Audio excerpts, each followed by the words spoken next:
Okay, now we're going to take and we're going to box in the side of the bag.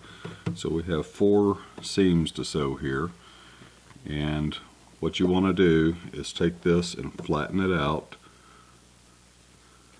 And it takes a little bit of working to get it nice and flat.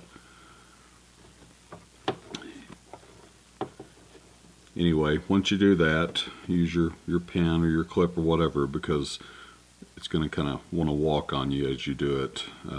But I've gone ahead and used my seam on this one. You can see how I flattened it out and got the seam flat there. So we're just going to come across here with a 1/2 inch seam allowance and sew up all 4 of our corners. So I'm going to show you the first one, and then I want you to repeat it on all 4 sides.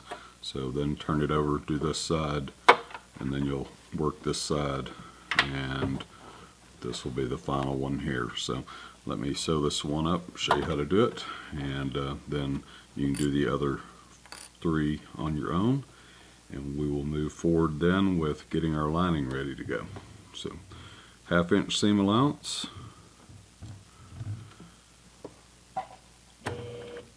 stitch lengths 2.5,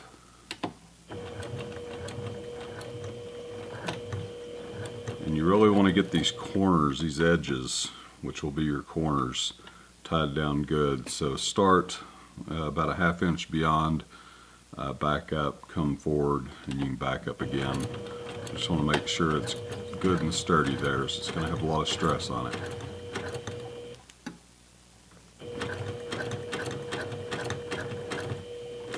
Make sure your side seam here stays flat and open.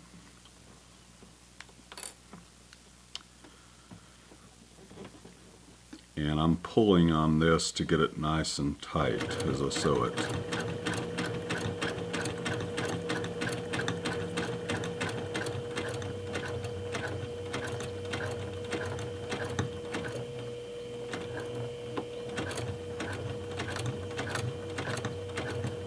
And again, on the edge, I'm going to really anchor it down.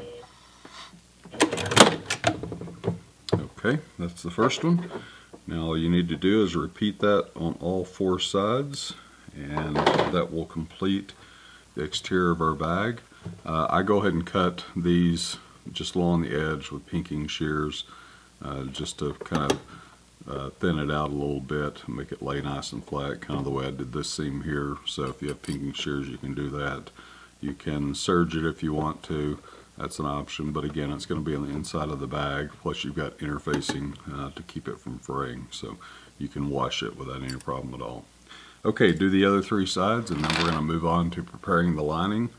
And when we prepare the lining, we'll have to, because we modified the layout of this one by sewing the zipper less than 5/8 of an inch, we got to do the same thing with the lining, that way it will fit in here. So we'll move on to doing that next.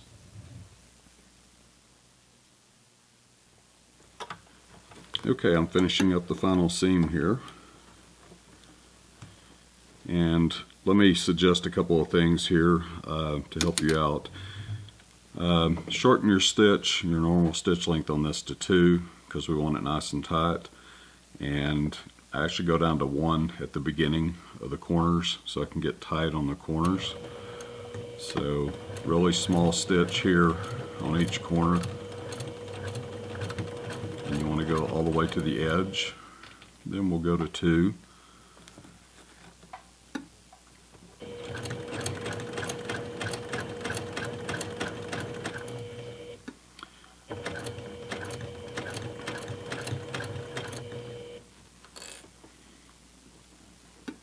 And again, pull that seam nice and tight. We want it to lay flat. Now when I go over this seam, we're going to back up and go over it again. It's going to have some stress on it. And then continue on down to the end, and right before I get to the end, I'm going to shorten my stitch length to 1. That'll allow me to get a good tight corner and go all the way to the edge.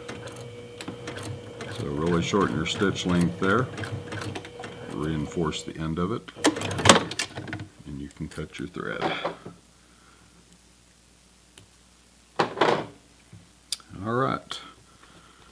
we should have a completed box bag. Again, we're going to want to, I'm going to pink these, and I'm going to open up these seams so they'll lay nice and flat.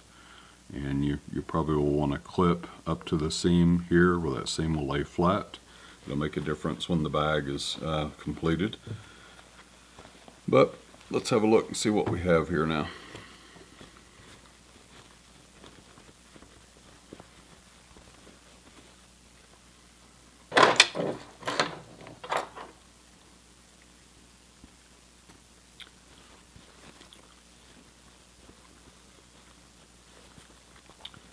Push those corners out as much as I can.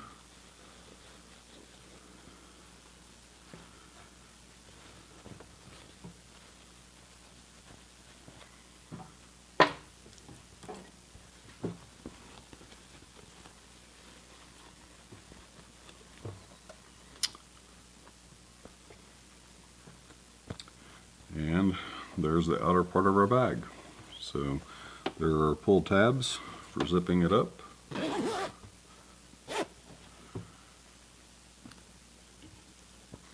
And it will be a lot sturdier once we get the lining in it, because the lining has interfacing on it also.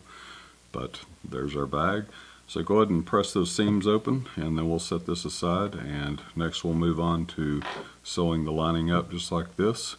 And then we'll do the drop-in lining and do a slip stitch to complete it, and we'll be done with our bag. So let's move on to the lining now.